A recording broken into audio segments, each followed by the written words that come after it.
하나님 말씀 보도록 하겠습니다. 창세기 15장 1절로 6절까지 말씀입니다.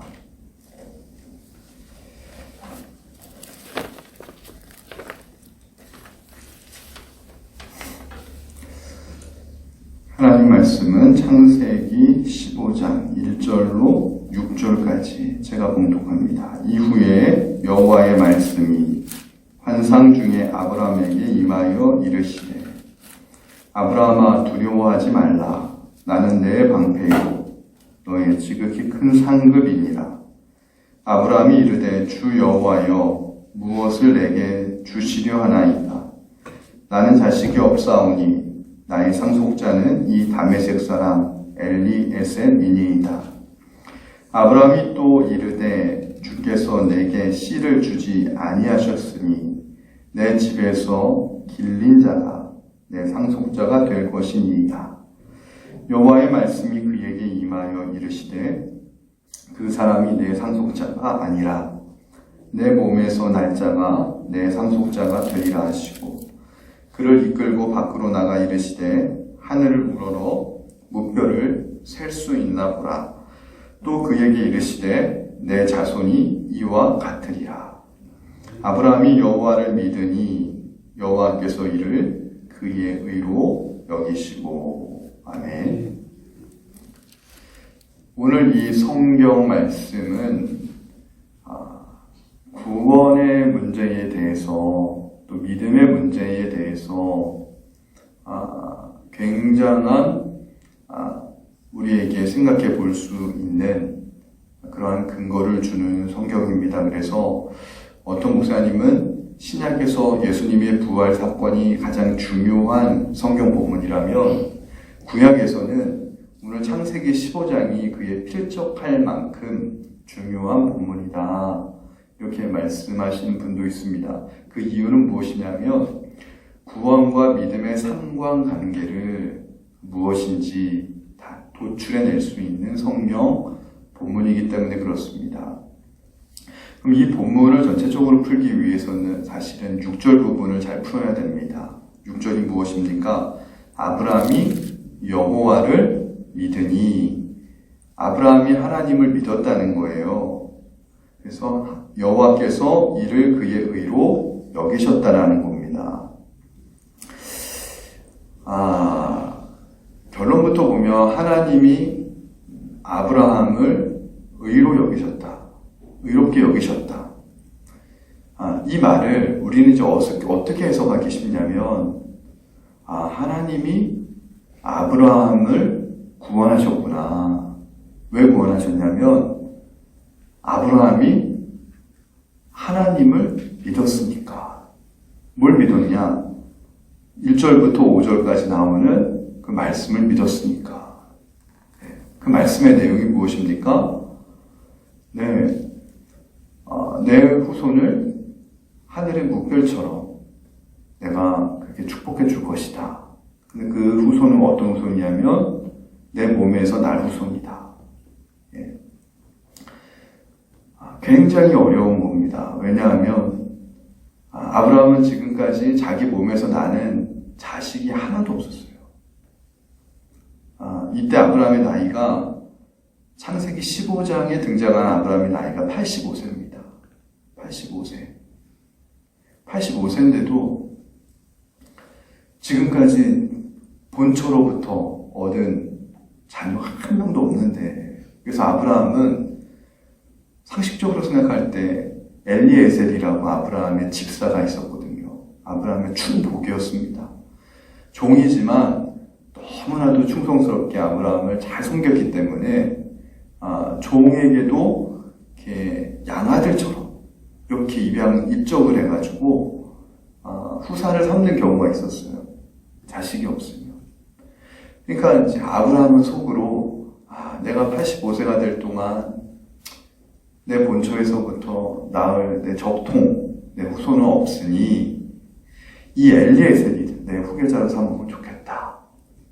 그러니까 하나님이 딱 아브라함에게 나타나셨을 때 하나님 나에게 복을 주신다고 했는데 하나님 내 후사를 잇는 게 그 당시 때 복인데 나한테 후사가 없으니까 이 엘리에셀을 하나님 축복해 주셔서 이 엘리에셀로 내 후사를 있게 해주세요 했더니 하나님이 아브라함에게 뭔 말이냐, 반드시 내 몸에서 날짜로 내가 너 후사를 있게 할 것이다. 그리고 나가봐, 하늘의 별을 봐, 저 많은 별처럼 내 후손이 그렇게 될 거야. 했더니 이런 말씀에 6절 아브라함이 믿었다는 거예요. 하나님의 말씀을. 그러니까 하나님이 의롭게 여기셨다라는 거예요, 아브라함을. 그러니까 혹자는 이거는 아브라함이 하나님을 잘 믿었기 때문에 하나님이 구원을 베푸신 것이다.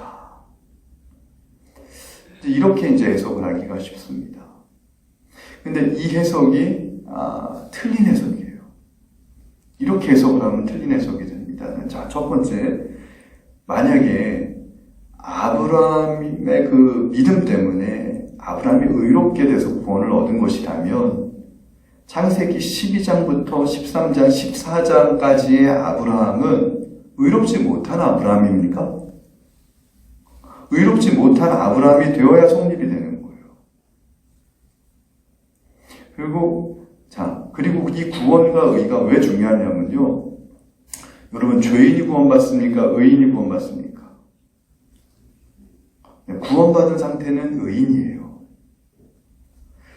물론 죄인이 구원받아야 되지만 죄인인 채로는 구원받지 못해요. 의인이면 구원할 필요가 없습니다. 이해가 되세요? 죄인이니까 하나님이 구원시키시는데 죄인인 상태로는 구원받지 못해요. 그래서 하나님의 의가 들어와야 돼요. 인간에게 하나님의 의가 들어오면 죄가 사라지고 의인이 되는 거예요. 그게 구원받은 거예요. 그러니까 하나님이 아브라함을 의롭게 여겼다라는 것은 이게 지금 구원받은 상태라는 거예요. 근데 이것을 아브라함이 하나님을 믿었다라고 하는 이 믿음 때문에 이것이 원인이 되고 근거가 돼서 아브라함이 의인이 됐다라고 이야기하면 이게 이제 묘한 해석이 닿는 거예요. 우리가 하나님을 믿으면 구원받는구나. 하나님을 믿으면 구원받는구나. 이 말이요, 반은 맞고 반은 틀리다는 걸 우리가 알아야 됩니다. 성경에는 주 예수를 믿으라, 그리하면 너와 내 집이 구원을 얻으리라고 하는 말이 분명히 기록되어 있어요. 그래서 이게 성경의 어법으로 볼 때는 내가 하나님을 열심히 믿었더니만 하나님이 내게 구원을 베푸셨어 라는 말이 문법적으로는 틀리지 않아요. 근데 내용적으로는 이게 틀릴 수가 있어요.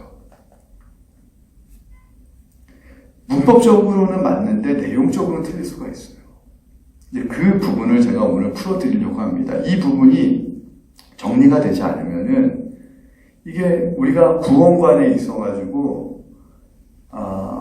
이게 제대로 정리가 되지 않아요. 제대로 정리가 되지 않으면은 어떻게 됩니까?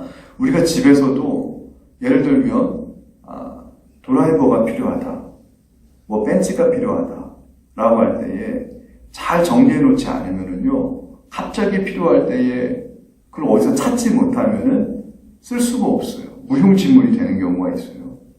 그래가지고 평소에 예를 들면 뭐 벤치나 드라이버나 이런 것들 잘 정리해 놓으면은 좀 전기가 나가서 전선을 뭐 이렇게 우리가 좀 필요하게 작업해야 될 때 제때 쓸 수가 있어요. 이 구원관이 믿음과 구원에 대해서 정리가 돼 있으면은요, 우리가 신앙생활 하다가 때로 힘들고 어려움이 올 때 내 구원관이 흔들릴 때마다 이것들을 잘 정리한 것을 우리가 빼서 잘 사용할 수가 있는데 평소에 정리를 안 해놓으면은 사람이 흔들려 버려요. 위기의 순간이 올 때. 오늘 좀 잘 정리하려고 하는데, 이 부분을 우리가 잘 해석하기 위해서는 신약에서 어떻게 이야기했나를 봐야 되는데, 사도 바울은 아브라함에 대해서 로마서 4장에 대해서 쭉 이야기합니다. 오늘 아마 댁에 돌아가시면 로마서 4장과 창세기 15장을 비교해서 한번 읽어보세요. 시간 관계상 로마서 4장을 여기서 읽지는 않겠지만 제가 이렇게 좀 설명해 드리면은 그런 겁니다. 두 가지의 개념을 사도 바울은 이야기해요. 첫 번째, 믿음으로 구원을 받는다라고 하는 말할 때 구원은 사기되면 안 된다. 그리고 자랑이 되면 안 된다. 두 가지를 얘기합니다. 로마서 3장 후반절부터 4장까지 사도 바울이 이 믿음이라고 하는 것이 첫 번째 삭시되면 안 된다라는 거예요. 그것을 이제 기록한 말씀이 로마서 4장 4절 5절이죠. 잘 들어보세요. 제가 읽어드릴게요. 일하는 자에게는 그 삭시 은혜로 여겨지지 아니하나니 이런 전반절이 나옵니다. 일하는 자는 뭡니까? 내가 일을 하고 있는 거예요. 말 그대로. 일을 하고 있는 자에게는 일하고 나서 뭘 얻죠? 페이를 얻죠. 삭스를 얻죠. 이 삭스를 얻는데 이 삭시 은혜로 여겨지지 않는다라는 거예요. 일하는 자에게. 왜 그러죠? 내 일한 거에 대한 당연한 보상이라 생각하기 때문에 그런 겁니다. 그래서 성경에 나와요. 일하는 자에게는 그 삭시, 은혜로 여겨지지 아니하고 보수로 여겨지려니와. 사도 바울이 정확히 보수라는 단어를 씁니다. 보수로 여겨지려니와. 일을 아니할지라도 경건하지 아니한 자를 의롭게 하시는 이를 믿는 자에게는 그의 믿음을 의로 여기시나니. 이게 로마서 4장 4절부터 5절까지 나오는 말씀입니다. 그러면 그의 믿음을 의로 여기신다고 끝나는데 어떤 믿음입니까? 의롭다 하시는 이를 믿는 믿음이에요. 의롭다 하시는 자를 믿는 믿음이에요. 그 믿음을 의롭게 하신다라는 거예요. 제가 좀 풀어드릴게요. 말을 좀 성경이 꼬지만 쉽게 얘기하면 그런 겁니다. 누구를 의롭다 하실 수 있는 분이 누굽니까? 세상에 하나님밖에 없습니다. 의롭다 하시는 분을, 그 하나님을 믿는 믿음을 의롭게 여기신다라는 거예요. 그러면 이 의롭다 여기시는 그 하나님은 어떤 하나님이시냐면 그 앞에 전제가 있어요.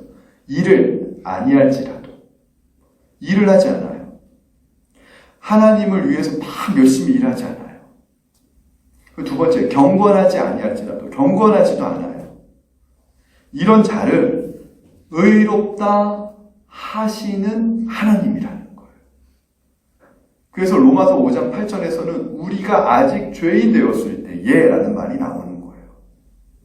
우리가 의인 되었을 때가 아니라 우리가 아직 죄인 되었을 때에 하나님께서는 당신의 독생자 예수 그리스도를 우리를 위하여 내어주심으로 말미암아 라는 말이 로마서 5장 8절에 그렇게 기록되는 거예요.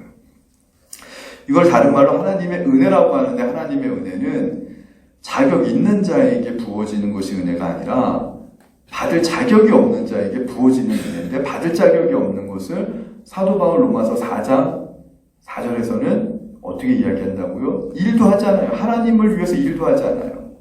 그리고 경건하지도 않아요. 이건 뭐예요? 아직 죄인이라는 상태라는 거예요. 이런 자를 의롭다 하시는 분, 그 하나님을 믿는 그 믿음을 의로 여기신다는 거예요.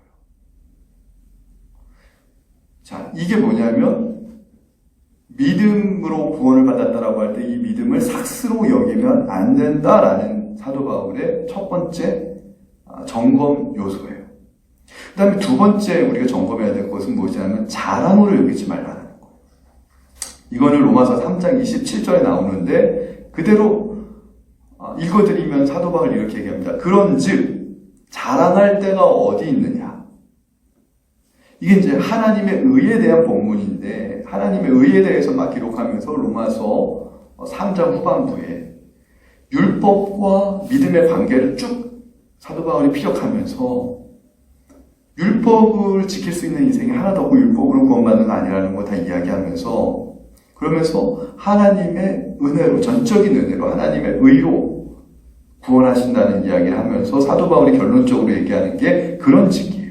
그런 연고로 인하여서 그런즉 자랑할 데가 어디 있느냐. 자랑할 데 있을 수 없느니라. 무슨 법으로냐 행위로냐 아니로다. 오직 믿음의 법으로만 가능하다는 거예요.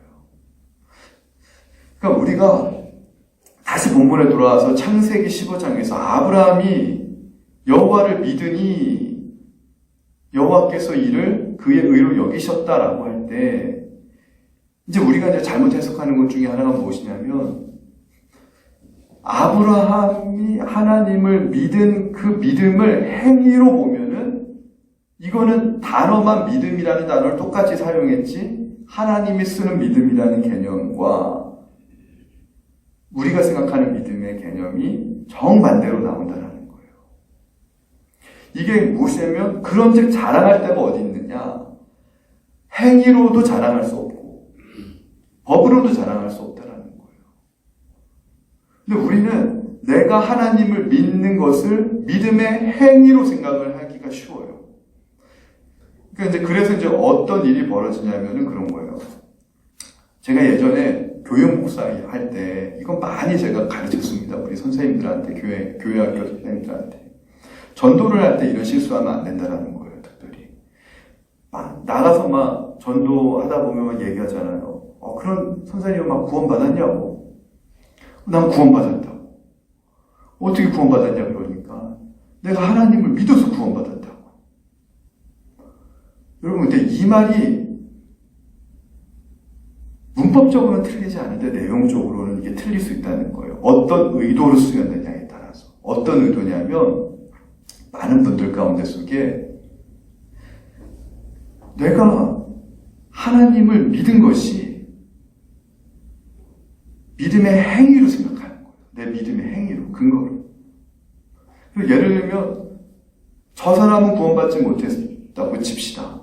저 사람이 왜 구원 못 받았냐 하면 저 사람은 안 믿었으니까. 나는 믿었으니까. 저 사람이 하나님을 안 믿은 그 행위로 말미암아서 구원받지 못한 거는 합당한 거예요. 내가 생각할 때. 이게 잘못된 생각이라는 거예요. 그러면 어떻게 돼요? 나는 자랑할 만한 근거가 생기는 거예요. 왜냐하면 믿음이 행위가 되면 너는 믿지 않았는데 너가 믿지 않을 때 나는 믿지 않았냐 그래도 하나님 앞에서도 내가 얘기할 근거가 생깁니다. 내가 하나님 믿는 거 아닙니까? 믿은 거 아닙니까? 다른 사람들 교회 안 나올 때 나는 교회 나온 거 아닙니까? 이거 똑같이 대해주시면 안 되는 거 아닙니까? 이제 이게 하나님 앞에 보상을 할 수 있는 근거가 생겨지는 거예요. 이거 지금 잘못된 믿음이라는 거예요. 이거 잘못된 믿음이라는 거예요. 자, 믿음에 대해서 우리가 한번 생각할 때 우리가 잘못 생각하는 개념이 이겁니다. 여러분 전도할 때도 여러분 잘 이제 생각하셔서 앞으로 전도하셔야 되는데 전도하는 게 이제 굉장히 어려운 시대라고 생각하지만 그렇지 않아요. 코로나19가 와서 한국교회가 위기라는데 저는요 사실은 거기에 대해서 동의를 못합니다. 사람들이 만들어 놓은 교회의 제도나 교회에 모이는 집회 이런 거는 위기일지 몰라도 하나님이 죽지 않는 이상 위기가 올 수 없어요. 하나님이 돌아가시지 않는 이상 그리스도인들에게 위기란 있을 수 없다는 게 제가 아무리 성경을 보고 아무리 기도를 해도 제가 내려지는 결론이에요. 많은 목사님들이 코로나19 이후에 한국교회가 위기가 올 거래요. 위기, 그분들이 생각하는 위기가 어떤 내용인지 제가 알아요. 근데 그걸 위기라고 생각하면 어떡합니까? 하나님이 돌아가셔야 위기지. 하나님 살아계시는데 왜 위기예요? 나는 도무지 생각해도 동의가 안 갑니다. 하나님이 살아계시는데. 그러니까 사람이 뭘 보느냐, 뭘 생각하느냐 이게 다른 거예요. 똑같은 거예요. 믿음이라는 것을 일단 한번 맡겨봐, 믿어봐 이렇게 전도하시면 안 됩니다.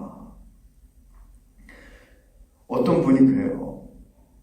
교회를 나오는데 새 가족인데 계속 로또 샀대요. 제가 그래요, 목사님 심정이 이해가 됩니다. 근데 목사님인데도 뭐라고 못하는 거야. 교회 나온 지 1년, 2년 지났는데 이 세 가족이 교회 나온 지 2년 돼도 계속 로또를 산대요. 매주마다. 혼자 가면 혼자 조용히 계시면 되는데 목사님한테 맨날 로또 샀다고 맨날 얘기한대요. 근데 목사님이 제 아직 어린 후배인데 저보다 마음이 약하셔서 그런지 그냥 가만히 듣고만 계신대요. 그래서 제가 가만히 그런 생각했어요. 로또를 왜 살까? 확률이잖아요. 일단 한번 믿고 사는 거 아니에요. 1등이 될 거라는 것이 불확실하지만, 그래도 내가 근데 한편도 이해가 되는 게, 그 성도님이 베트남 성도님이에요. 베트남 성도님. 한국 땅에 와가지고, 외국인 근로자인데, 일확천금을, 이렇게 한국 시스템에서 그걸 배웠나봐요. 일확천금 노리는 거. 매주 로또를 산대요.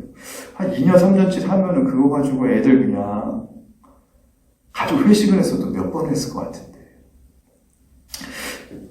근데 그 베트남 성도가 로또를 사는 것과 같은 믿음과 하나님을 믿는 믿음을 똑같이 전도하면 안 돼요. 하나님이 안 믿어진다는데도 일단 한번 믿어봐. 일단 하나님한테 맡겨봐. 손해 안 봐, 하나님. 로또는 사면은 손해는 보는 것이고. 그러면 하나님을 믿는 거는 손해 안 보는 겁니까? 우리는요, 믿음이라는 것을 투기나 투자나 아니면 도박처럼 확률로 생각하기가 쉬워요. 근데 성경에서 얘기하는 믿음은 그런 믿음이 아닙니다. 확률적인 믿음이 아니라 성경에서 얘기하는 믿음은 다 알기 때문에 믿는 거예요. 그래서 성경은 믿음만큼 확고한 것이 없다고 이야기합니다. 근데 세상에서 가장 확고하지 않는 것을 우린 도박이라고 하잖아요. 도박 게임이라고 얘기하잖아요.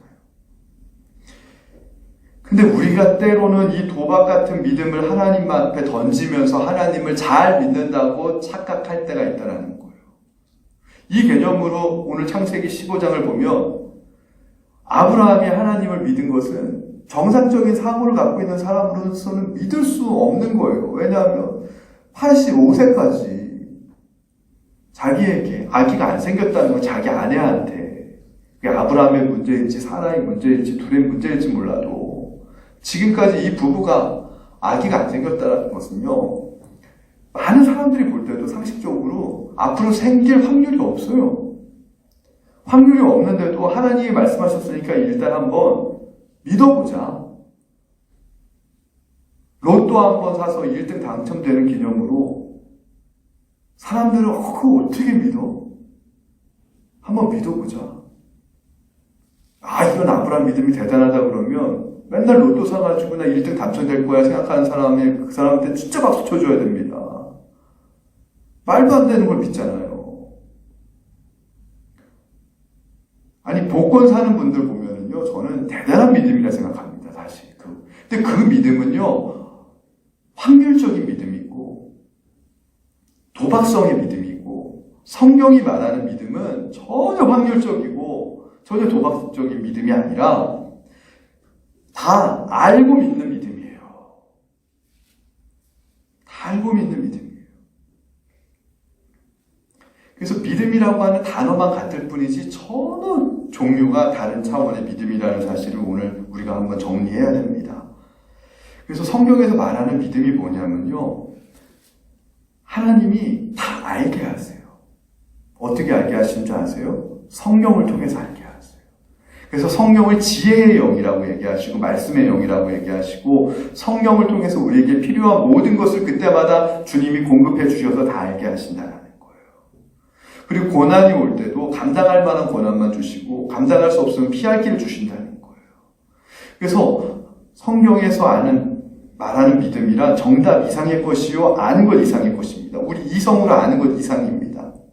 그래서 하나님을 알면 알게 될수록 더 좋아하게 되어 있고 하나님을 더 사랑하게 되어 있고 나중에는 알면 알수록 믿으면 믿을수록 내가 전적으로 더 막 헌신하고 싶은 생각이 드는 그런 믿음이에요. 그런 믿음을 인격적인 믿음이라고 해요. 인격이 빠진 확률적인 도박적인 그러한 믿음, 사행성인 믿음을 믿음이라고 얘기하는 것이 아니라 인격적인 믿음이에요.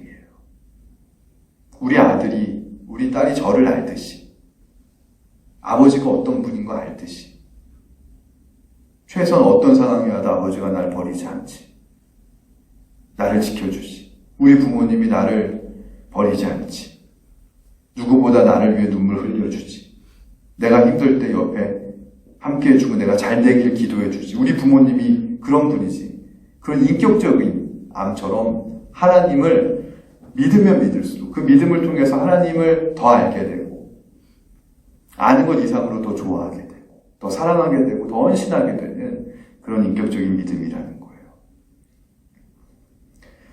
그래서 우리가 믿음으로 구원을 얻는다라고 할 때 이것이 이 믿음으로 구원 얻는다는 말이 삭스로 해석이 되면 안 되고 보상으로 해석이 되면 안 되고 자랑으로 해석이 되면은 이게 의도가 틀리면은요 어법은 같아도 틀린 해석이 된다라는 거예요. 그리고 이제 자랑으로 생각하는 경우는 어떤 경우냐? 믿음으로 구원 얻는다라고 하는 이 말을 이런 경우입니다. 나는 믿었습니다. 하나님을. 그래서 구원을 얻었습니다. 이게 마치요 나의 자랑이 튀어나가는 것처럼 얘기할 때가 있어요. 막 전도하는데 나는 믿어서 나는 구원받은 거라고. 이게 뭐냐면요 당연한 결과라고 생각하면은 이게 자랑이 돼요.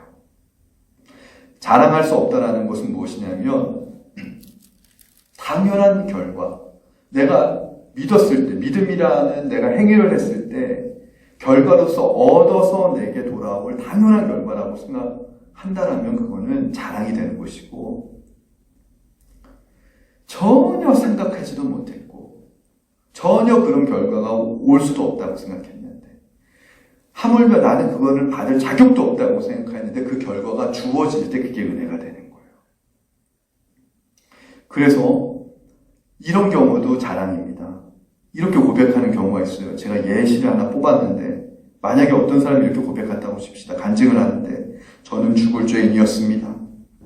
예수 그리스도가 없었으면 큰일 날 뻔한 사람이었습니다. 근데 제가 제 죄를 어느 날 깨닫고 예수 그리스도를 믿었더니 하나님이 저를 구원해 주셨습니다. 그래서 저는 이제 확신합니다. 아무도 내 구원을 빼앗아갈 수 없습니다. 나는 믿었으니까요. 이게 막 믿음이 좋은 간증인 것 같지만 이거 사실 뜯어보면은요 자기 자랑이 들어가 있어요. 반은 맞아요, 어법은. 근데 반은 틀렸어요. 성경에서 얘기하는 성숙한 관점은 아니라는 거예요. 아직 믿음이라는 게 무엇인지에 대해서 덜 알고 있다는 거예요. 성경이 말하는 믿음은요 그런 겁니다. 은혜입니다. 선물입니다. 값없이 받는 겁니다. 그래서 성경의 믿음은 사람의 것이냐 하나님의 것이냐고 할 때 하나님의 것을 얘기해요. 근데 우리가 생각하는 믿음은 자꾸 사람의 편에서의 믿음으로 구원받을 수 있다 생각해요. 근데 사람의 편에서 행하는 모든 믿음으로는 절대 구원에 1도 미칠 수가 없습니다. 믿음은 하나님의 것이에요. 왜 하나님의 것이냐면 하나님이 주시기 때문에 하나님의 것이에요. 자, 그래서 정리합니다. 오늘 좀 이 정리만 잘 하시면 여러분 성경을 보는 눈이 뜨일 수가 있는데, 믿음에 대해서 제가 3가지로 정리해 드릴게요. 자, 첫 번째 믿음은 무엇이냐면 은혜로서 은혜의 믿음입니다. 은혜의 믿음. 은혜의 믿음이 무엇이냐면 나는 하나님을 믿으려고 하지 않았어요. 이거는 인간 편에서 행하는 게 아니라 하나님 편에서 인간을 향해서 주어지는 믿음인데, 은혜로서 하나님이 선물로 주시는 믿음이에요. 이것의 근거가 뭔지 아세요? 하나님이 택정하셨다라는 거예요. 하나님이 태초 전부터 택정하셨다라는 거예요. 이 믿음을 은혜로 선물로 줄 자를 하나님이 만세 전부터 택정하셨다는 거예요. 그리고 이 택정한 한방 가운데 속에 태어난 사람이 약속의 백성인 거예요. 이삭을 통해서. 이건 하나님이 선택하시는 거예요. 하나님의 축복이에요. 이게 은혜의 믿음입니다. 은혜로서 주어지는 믿음이에요. 두 번째 믿음은 무엇이냐면 설득되는 믿음이에요. 이 설득되는 믿음은 무엇이냐면 은혜로서 이제 믿음이 주어져요. 근데 은혜로서 주어진 믿음은 처음 받을 때는 아직 악이에요. 연약해요. 초보적인 믿음이에요. 그래서 은혜로서 하나님을 내가 만났어요. 내가 만난 게 아니라 하나님이 자신이 우리에게 찾아와 주셔서 다 만나주시는 겁니다. 성경의 모든 것은 하나님이 찾아오셔서 만나주시는 것이지 어떤 인간도 스스로 하나님에게 찾아가서 하나님을 만났다라는 건 성경엔 1도 기록되어 있지 않습니다. 우리가 이걸 잘 알아야 됩니다. 이걸 모르니까 내가 하나님을 다 스스로 찾아 나와서 내가 하나님을 믿을 수 있다라고 생각하니까 오늘 아브라함이 하나님을 믿었더니 이 믿었던 일을 아브라함의 행위로서 아브라함이 잘한 거구나 이렇게 잘못 해석을 하는 거예요. 성경은요 다 하나님이 찾아오시는 거예요. 그래서 그걸 계시라고 하잖아요. 계시가 뭔지 아세요? 커튼이라는 거예요. 커튼 어원으로 보면 커튼이 뭐예요? 이렇게 연극할 때 커튼을 이렇게 쫙 쳐놔요. 그리고 커튼 쫙 열리면은 뒤에 배우들이 등장하고 커튼 뒤에 뭐가 있는지 보여줘요. 커튼을 열어주는 게 계시예요. 근데 관객은 커튼을 누가 열 수 있어요? 관객 커튼 못 열죠. 관계자만 열어줄 수 있잖아요. 하나님의 말씀은요 다 커튼 뒤에 감추어져 있는 비밀의 영적인 말씀인데 이것을 하나님이 커튼을 확 여셔가지고 우리에게 보여주시고 깨닫게 해주시는 걸 계시라고 하는데 계시라고 하는 자체가 뭐냐면 주어가 하나님이세요. 성경에 있는 모든 말씀은 계시된 말씀인데 이것이 풀려지는 것은 성령을 통해서 풀려지는 건데 이거의 주어는 하나님이세요. 인간이 아니에요. 그러니까 말씀으로 우리를 찾아오시는 거예요. 하나님은. 항상 하나님은 아브라함을 찾아가 주신 거지 아브라함이 하나님 찾으려고 돌아다녔다가 하나님 만난 게 아닙니다. 아브라함이 하나님을 발견한 게 아닙니다. 하나님이 갈대아 우르에서부터 사도행전 7장 스데반은 얘기합니다. 메소포타미아에 있을 때 하나님이 아브라함에게 찾아가셨다. 그리고 아브라함이 하란에 있을 때도 역시 하나님이 먼저 말씀하셨다. 아브라함이 애굽에 가 있을 때도 사실은 하나님이 아브라함 간섭해 주신 거예요. 그래서 은혜로서 생겨진 이 믿음이 아이야 같은 믿음인데 이 아이야 같은 믿음으로 하나님은 머물러 있는 것을 원하지 않으셔서 간섭하십니다. 이 간섭할 때 어떻게 간섭하시냐면 설득을 하세요. 그래서 하나님 입장에서 설득하는 거고 아브라함 입장에서는 설득당하는 믿음이에요. 그래서 두 번째가 설득의 믿음이에요. 그리고 세 번째 마지막이 무엇이냐면 꺼내놓는 믿음이에요. 뭘 꺼내나요? 이제 하나님의 은혜로 나에게 믿음이 생겼고 하나님한테 설득당해서 하나님을 알고 내 믿음이 성장하니까 꺼내놓을 수 있을 만큼의 믿음이 내 안에 생겨진 거예요. 그래서 결론은 오늘 아브라함이 믿었더니라고 하는 이 믿음은 세 번째 꺼내놓은 믿음에 해당이 돼요. 그러면 구원은 어디에 해당이 됩니까? 구원은요 은혜의 믿음에 해당이 되는 거예요. 이미 은혜의 믿음이 주어졌을 때 그 사람은 이미 구원 받은 거예요. 구원은 이미 그때 된 것이고요. 근데 지난주 설교를 못 들으신 분들을 위해서 잠깐 다시 한번 설명드리면 아브라함이 애굽에 간 것도 하나님이 밀어넣으신 거거든요. 그래서 아브라함이 애굽에 가서 어떤 하나님을 경험했냐면 바로 왕보다 하나님이 더 세시구나 하는 것을 경험한 거예요. 그러고 나서 13장에 가서 롯과 헤어지는 거예요. 헤어질 수 있는 거예요, 롯과. 왜냐하면은 애굽 때 아브라함은 겁쟁이였어요. 자기 아내를 누이 동생이라고 속일 만큼. 근데 자기를 책망한 게 아니라 바로 왕을 책망하는데 바로 왕이 하나님 앞에 꼼짝 못하는 거예요. 그걸 보면서 야, 나를 부르신 하나님이, 나를 부르시고 인도하신 하나님이 바로보다 더 세신 분 하나님이구라는 걸 인격적으로 알게 되니까 아브라함이 놀라운 변화 생깁니다. 겁장이에서 대장부로 바뀌어요. 롯과도 헤어지고 14장의 롯이 북부 연합군 왕의 이에 끌려갔을 때, 애굽에 갔을 때 아브라함은요, 전쟁에 참가할 생각도 못할 겁니다. 조카 롯을 구하려고 담대하게 그냥 자기 사병 318명 거느리고, 그 전쟁 나가는 것 자체도 그냥 대단한 거야. 아브라함에게 놀라운 변화인데 하나님이 함께하면서 거기도 승리하게 하셨습니다. 많은 재물을 하나님이 주시니까, 야, 내가 믿는 하나님이 세상에서 가장 강력하신 분이구나. 이분이 나랑 전쟁에 나가면 동행하시는 분이구나. 하나님을 인격적으로 이렇게 알아가는 거예요. 이렇게 13장, 14장을 통해서 아브라함이 하나님을 알았더니, 이게 뭐예요? 그러면서 믿음이 자란 거예요. 하나님은 아브라함을 설득했고, 그 일들을 통해서 아브라함을 설득당하면서 이제 하나님 앞에 꺼내놓을 만한 믿음이 조금이라도 생긴 거예요. 그래서 오늘 아브라함이 하나님을 믿었더니 라고 하는 창세기 15장 6절의 이 말씀은 아브라함의 의가 아니라, 아브라함이 잘나서 믿은 것이 아니라 하나님이 설득해 주시는 믿음으로, 하나님이 인도하시는 믿음으로 이제 하나님을 조금이라도 알 만큼의 자리까지 왔다라는 거예요. 알매 믿음이에요. 하나님을 이제 알 만큼 알아가는구나.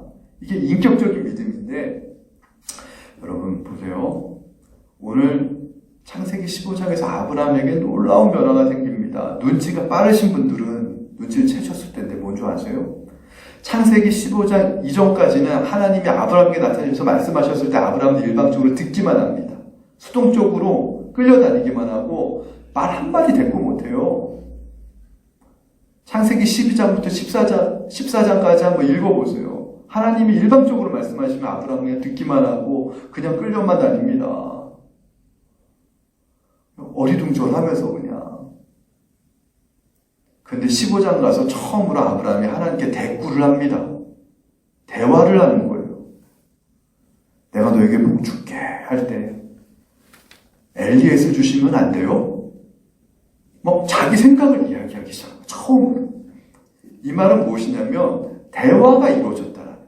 일방향 대화가 아니라 이제 쌍방향 대화가 15장에 가서 처음 이제 지금 생겼다라는 겁니다. 뭡니까? 아브라함의 믿음이 하나님의 간섭하심, 인도하심에 의해서 설득당하면서 하나님을 인격적으로 알아가면서 내가 이제 하나님한테 내 속에 있는 얘기를 꺼내도 될 만큼 하나님이 인격적으로 신뢰가 된 거예요. 하나님이 신뢰가 되기 시작한 거예요. 아브라함 안에서. 이런 얘기를 해도 하나님 나 꾸중하지 아니하시고 나를 받아주시고 대화해 주시는 분이시다. 인격적인 믿음. 말씀의 결론입니다. 우리가 하나님을 믿어서 구원을 얻은 것이 아닙니다. 어느 날 하나님이 저와 여러분을 만나셔서 믿음을 주셔서 오늘 이 자리까지 인도해 주신 것을 믿으시기 바랍니다. 이런 놀라운 믿음에 대해서 우리가 할 일은 감사하는 것입니다. 감격해 하는 것입니다. 감탄하는 것입니다. 그리고 아브라함처럼 우리를 설득하시는 이 하나님에 대해서 이 한 주간 잘 한 번 더 주목해 보시기 바랍니다.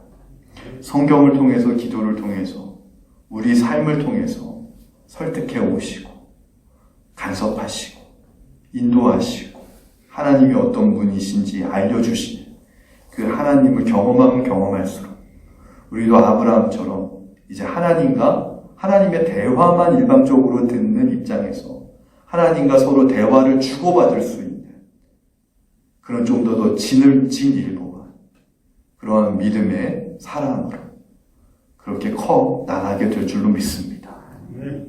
우리의 믿음이 그렇게 성장했어요. 정말 하나님이 우리에게 주시려고 하는 그 복을, 아브라함에게 주시려고 하는 복을 아브라함이 받았듯이 우리도 그 하나님의 복의 실체에 접근하는 저와 여러분의 삶이 되기를 간절히 주님의 이름으로 축원을 드립니다.